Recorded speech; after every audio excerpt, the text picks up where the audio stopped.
Hi, and welcome to Straight Shot Radio.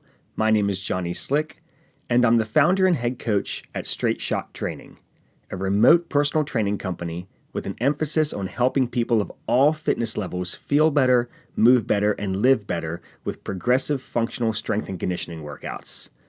Today, we're going to talk about sweat.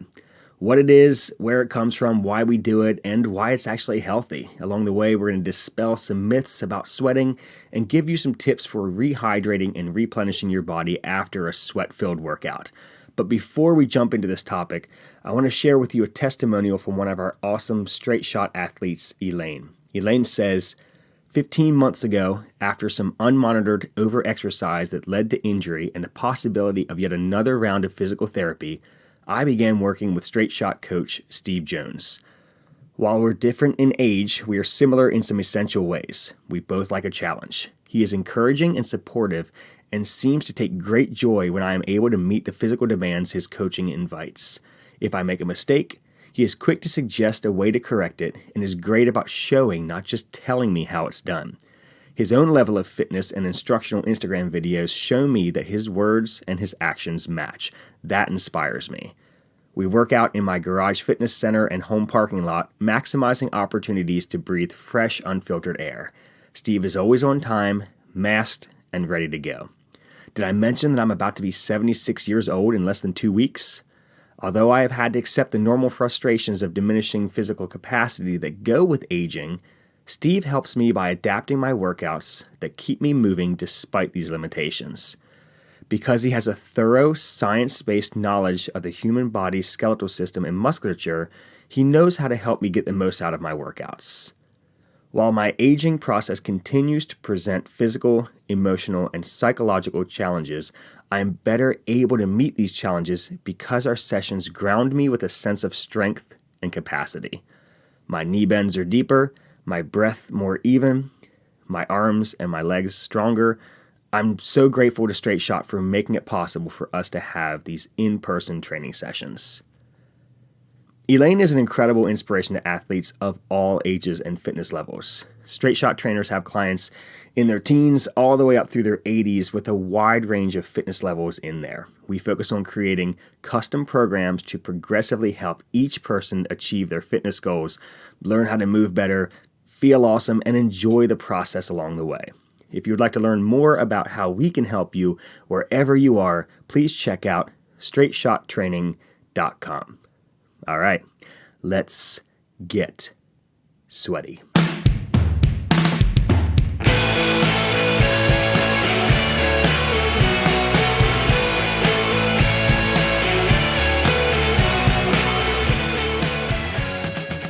So what is sweat? Well, it's primarily water, but it also contains electrolytes that are going to have essential roles in your body, which is why it's so important to replenish all of that water and those electrolytes. We'll get into that later.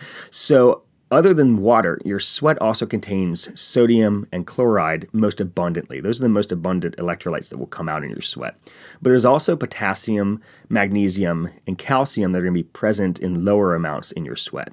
Now, sodium and chloride are going to work together to help regulate and maintain proper fluid balance in your body, whereas magnesium, potassium, and calcium are essential for muscle function, and they also play an important role in energy metabolism, or you turning the food that you eat into usable fuel for your muscles. So when you sweat, all of this water is coming out, but also all of these electrolytes and these minerals are coming out, which is why you have to replace all of those with more electrolytes, minerals, and of course, water. So when you're pouring out all of this sweat, where does all of this sweat come from?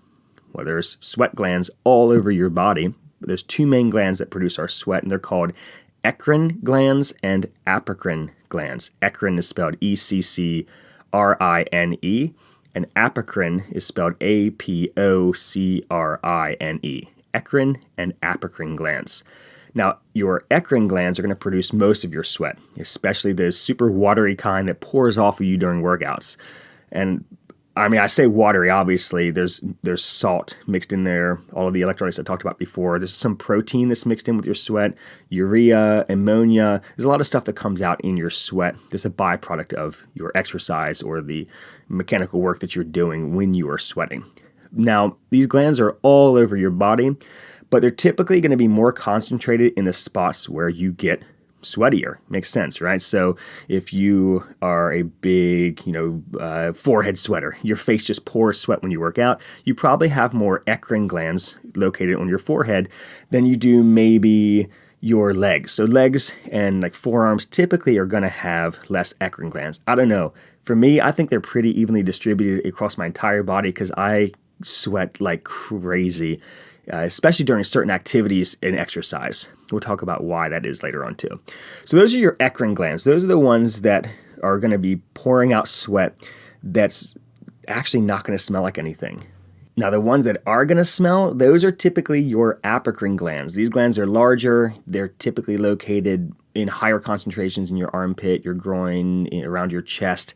They're most of the time associated with body odor because they produce these concentrated fatty secretions. They're near hair follicles, near places where you tend to harbor more bacteria, so they typically smell the worst. This is why people say that stress sweat smells worse than like exercise sweat, because the apocrine glands are the ones that are activated when you are stressed out, whereas the apocrine glands are the ones activated when your body temperature elevates. But we'll get more into that in just a bit here.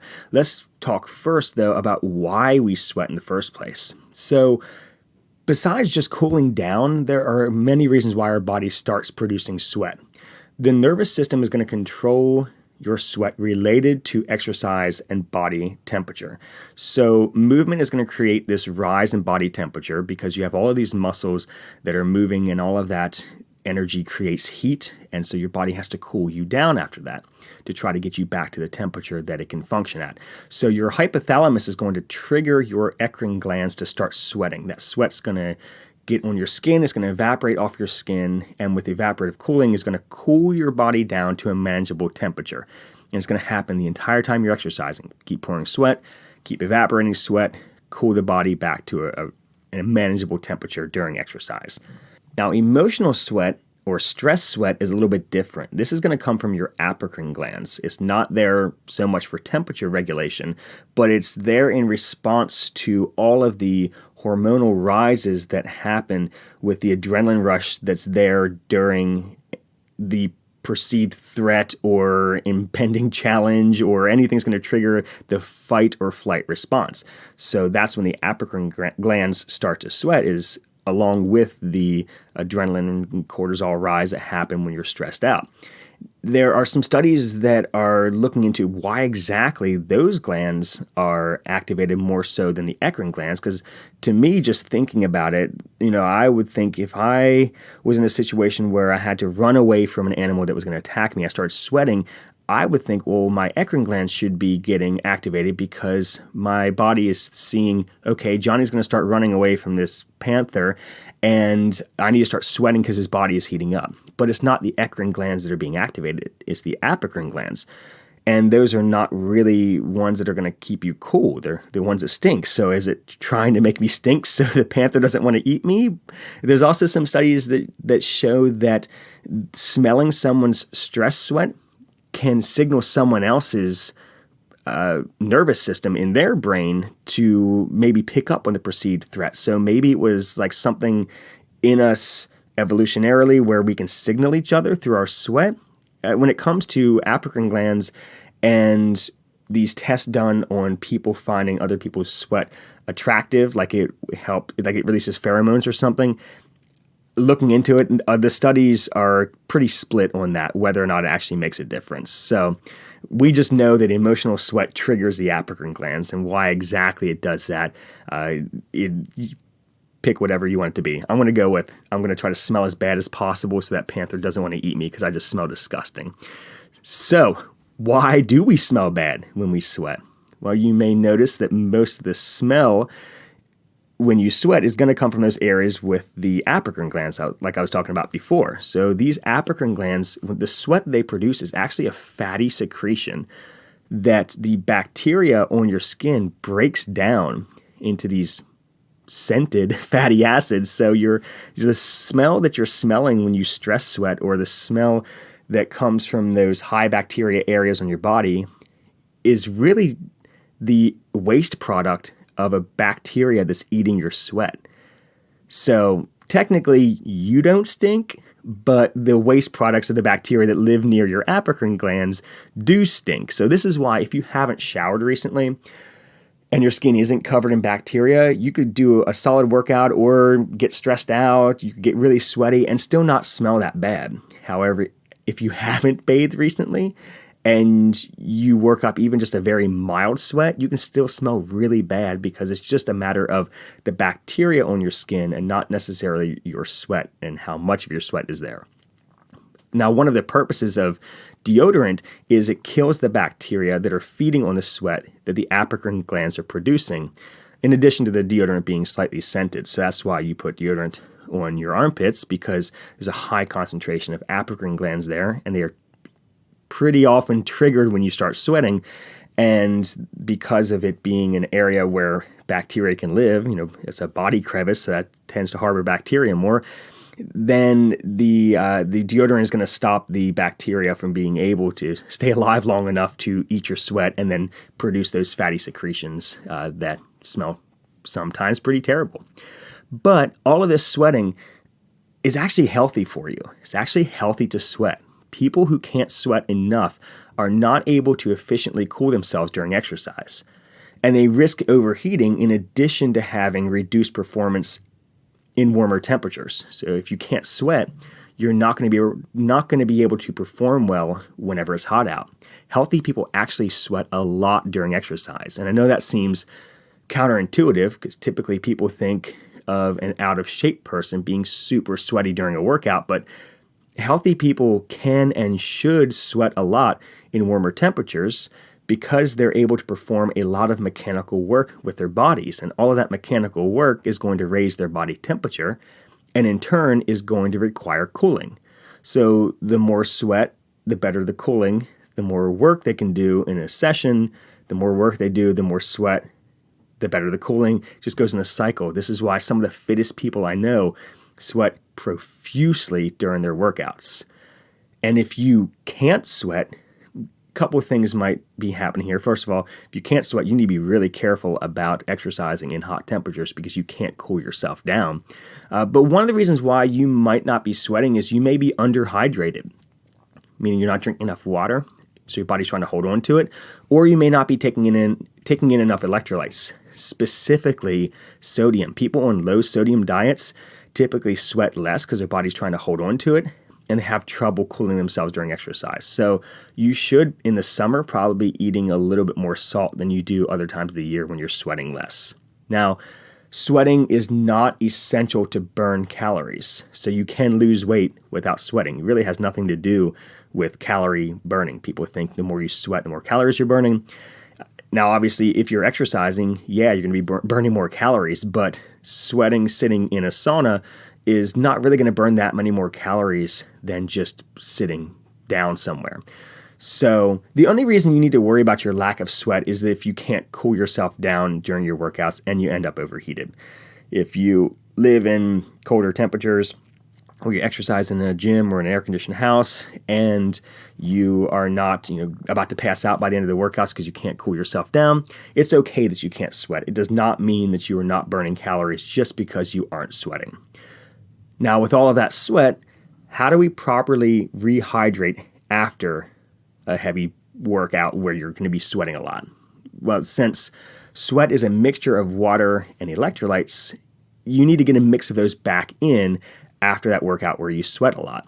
So first off here, we want to replace the water that you lost during your workout or during that heavy sweating session if you're working out in your yard or something. As a general rule, for every pound you lose from sweating, you should replace it with 12 to 18 ounces of water. So you lose 16 ounces of weight, put it back in with 16 ounces of water is a good rule there. But most people are not weighing themselves before and after exercise or before and after they split wood outside. So just remember, on average, a person is going to lose 1 to 3 pounds per hour sweating during a workout.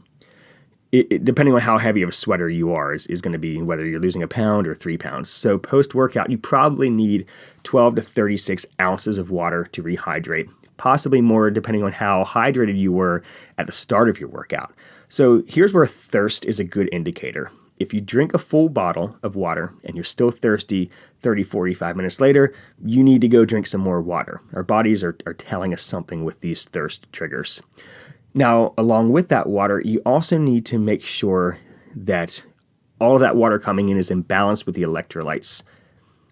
And overhydrating with water and no electrolytes can be pretty dangerous. It can lead to hyponatremia or a dangerous lack of electrolytes in the body, and it can even be deadly. So don't go drinking, a gallon of water post-workout, and definitely don't be drinking tons and tons and tons of water throughout the day without making sure that you get that sodium, potassium, magnesium, and calcium in your body. And you can do this with some healthy snacks or post-workout meals or just meals throughout the day. It does not need to be a supplement or a sports drink. So along with that water that you drink after your workout, you need to make sure that you get something with sodium in it. So, salted nuts, pretzels, crackers, table salt, anything's going to have salt in it. Some foods that are high in potassium you could eat post-workout would be bananas, potatoes, dark leafy greens. Coconut water is very high in potassium. Citrus fruits have potassium in them. Magnesium you can get from pumpkin seeds, almonds, cashews, peanut butter, spinach, beans. And then calcium you can get from dairy products, milk, yogurt, but also almonds. You can also get calcium from broccoli. So a banana, some almonds, and a decent amount of water is going to be a great way to rehydrate you and get all of those electrolytes back in after a workout where you're sweating a lot. And remember, your muscles are mostly water, so rehydrating is going to help you recover better from your workouts and have more productive future workouts as well, because you can really underhydrate one day and it definitely affect your performance the next day. So staying hydrated is something not just around your workouts. You need to be hydrated throughout the day here. Being underhydrated, so as little as 2% under optimal hydration levels in your body, is associated with a dramatic decrease in aerobic performance during exercise. So stay hydrated throughout the day. Don't just try to slam all the water before and after your workout.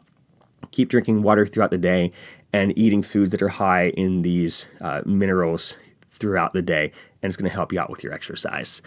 Now, I had a couple of questions come in from Instagram. I asked people what they wanted to know about sweat, and I got a couple of good questions here that I wanted to cover. The first one was alcohol-based sweating. So another thing that's going to increase your sweat rate is consuming large amounts of alcohol.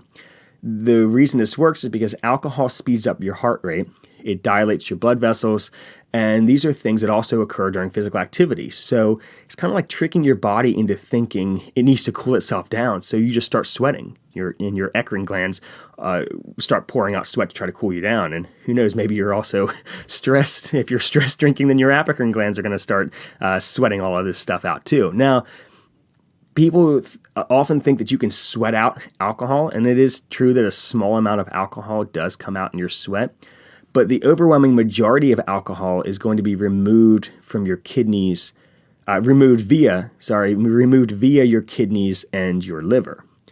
Some in your intestines, some things are removed out of there too. So sweating is not really something that's going to purge your body of all of that alcohol. Now, while we're on the subject of purging things out of your body, you're going to hear a ton about sweating out toxins, especially all over Instagram with yoga instructors or people trying to sell you infrared saunas. They say you need to get a good sweat up to sweat out all these toxins. And the research behind these claims just isn't there.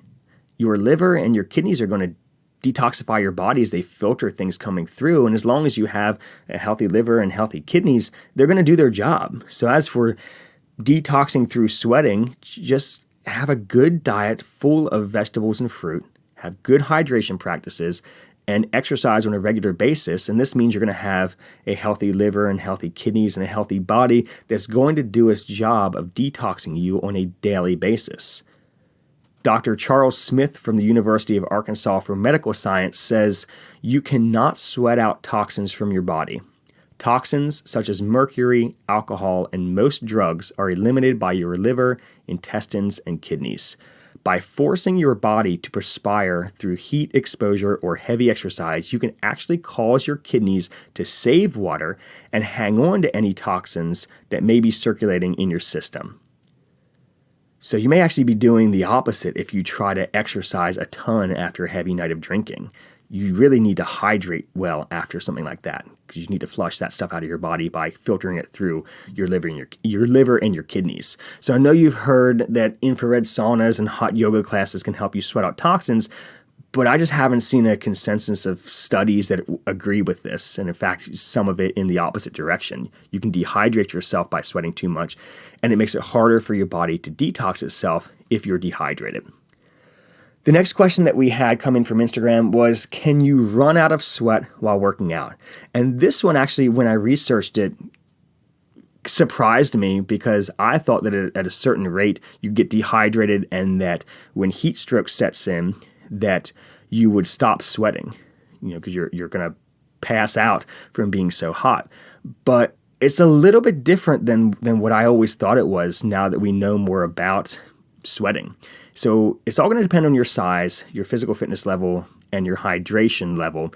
But it is still possible to sweat buckets even once heat stroke sets in and you pass out. So theoretically, if you were attached to a treadmill and pumped full of liquids, you could keep on sweating forever because you have constant fluid coming in. So your sweat can never just stop. It would slow down once you got dehydrated. But once you start getting dehydrated, losing 3 to 5% of your body weight, then the sweating process starts to slow down and you're no longer able to effectively cool yourself. So Lawrence Armstrong is an environmental and exercise physiologist, and he proved that the human body continues to sweat no matter how dehydrated it actually is, because the hypothalamus is still sending nerve impulses to the sweat glands, and you're going to sweat. So if sweating ever stops, you're probably dead. If your core temperature goes above 104 degrees and the body overheats to the point of where proteins start to denature, at this point, the membranes of your tissues are going to lose their integrity and things start to leak out into your body. Your intestines can discharge bacteria into your bloodstream. The body goes into shock. By then, you're probably unconscious. Maybe you're even in a coma. So the whole point of sweat here is to prevent this from happening by keeping us cool. But even when our body overheats and starts to break down, you still might be sweating. It's actually impossible to sweat out every drop of water in your body. You will always continue to sweat. I know we kind of got dark here with this, but for me, if you do lose that much water to the point of where your sweat rate is reduced and you can no longer effectively cool yourself, you're at risk of heat exhaustion and heat stroke or even death. So technically, yeah, you don't quote unquote run out of sweat, but essentially you're sweating enough to reduce the sweat rate and risk overheating. So yes, you're not running out of sweat because there's still moisture in your body. You're not completely shriveled up and dry, but you are sweating enough to reduce your sweat rate, which is going to give your body an increase in temperature that it can't regulate anymore, and you risk, heat stroke or even death because of having a dangerous elevation in your body temperature. So that was one. Add this to the list of things I was wrong about from my last episode. I thought at a certain point that sweat could effectively stop, but as long as you still have some moisture in your body, which all of us do, you're still going to be sweating even once heat stroke sets in. The next question that went along with that was, how long after drinking water can you start sweating again? So it takes about 10 minutes for the water that you drink to be absorbed by your body. So if you sweat enough for your sweat rate to be reduced, you can go drink some water, get some electrolytes, and have your body ready to sweat normally again pretty quickly. That being said, if you sweat that much to the point of where you're getting symptoms of dehydration or your body temperature is elevated because you're not sweating as effectively, I would suggest just stopping all exercise that day, rehydrating, and just chill out. Don't try to rehydrate and then go back out and run. Overheating during workouts is nothing to play around with. And your recovery from your training is way more important than the training itself. So if you do get to the point of where your sweat rate is reduced and your body temperature is going up, rehydrate quickly and just chill out, get into some cool temperatures. Now, obviously, right now we're getting into winter, so most of you all listening to this, we're not going to be thinking as much about dehydration, but actually it can happen a lot during the winter because you sweat and the the sweat is evaporating off of you quickly and it doesn't feel hot. So you can lose a ton of water while you're exercising and maybe not feel as thirsty because you're not out in the sun, and you can risk dehydration. So please don't play around with it. Make sure you are hydrated before and after your workouts. Okay, a couple of myths that I want to dispel before we wrap up here, and these are quick ones here. First one, sweat does not release endorphins. It's the actual act of exercise that releases the endorphins. So if you feel great when you're in a sauna because you're sitting there sweating, that's because your mood is boosted because you're doing something you enjoy doing, because some people love to sit in the sauna. It's not actually the sweat that is releasing the endorphins. When you exercise, the reason why you have that endorphin release is because those endorphins are related to exercise. So if you have a half an hour to produce some sweat, I would prefer you to go do some exercise as opposed to just sitting in a sauna, because there's a whole other bunch of benefits to actual exercise that I think make it superior to just sitting in a sauna sweating. Next myth about sweat is actually sterile. So now the bacteria on your skin is not, so don't go, drinking someone's armpit sweat because you're going to get sick. It's also disgusting. But sweat is sterile, so you can't pass things through your sweat like you can your blood or your saliva or the droplets in your breath. So if someone's sweat gets on you, it's gross, but it's not going to make you sick. Now, the next myth, actually our last myth here before we wrap it up, is about sweat stains. Now, most of what makes the yellow sweat stains on your clothes is actually your antiperspirant, the aluminum in your antiperspirant mixing with the salt in your sweat. Most of the time, sweat itself is colorless and is not going to stain your clothes.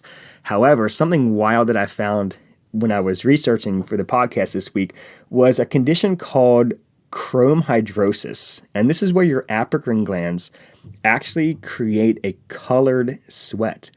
And there is documentation of cases of people with red, blue, green, pink, and even black sweat that were actually documented in patients who have chrome hydrosis. So these apocrine glands that are producing these fatty acids, these acids contain a color that comes out in the secretion of those glands, and you end up with very colorful sweat. So there you go. If you want to look it up, chrome hydrosis is the condition. So hopefully now you have a better appreciation for all of that sweat that you're pouring in the middle of your living room during your home workouts, or maybe the puddles around your treadmill if you're at a gym. Sweat is normal. Sweat is healthy. Sweat is necessary. So don't think that you're out of shape just because you sweat a lot during workouts. You might actually be in better shape if you have a good bit of sweat pouring off of you during your workouts. Also, don't think that you are burning more calories just because you sweat more and you try to do things like wear a sauna suit or exercise in a sauna or do something dangerous that could risk you overheating, when really, the amount of calories that you burn is relative to the amount of work that you're performing and your heart rate and your body size and your exercise history and all of those other things. It's not related to how much you're sweating during that workout. Hey, so if you aren't subscribed to Straight Shot Radio yet, go ahead and hit the subscribe button on whatever platform you're listening to right now. That'll give you notifications of when the next episode comes out. While you're there, if you could leave me a rating on whatever podcast platform you're listening to me on right now, that would be awesome. Please share this episode with a friend, maybe somebody who criticizes you for sweating too much. You can tell them, hey man, I'm just healthy. That's why I'm so sweaty over here. Also, if you're interested in what we do here at Straight Shot, you can head to straightshottraining.com. And while you're there, be sure to join our email club where you can get exclusive content, deals, and news from me and the other coaches at Straight Shot. So thank you so much for listening and have a great week, everybody.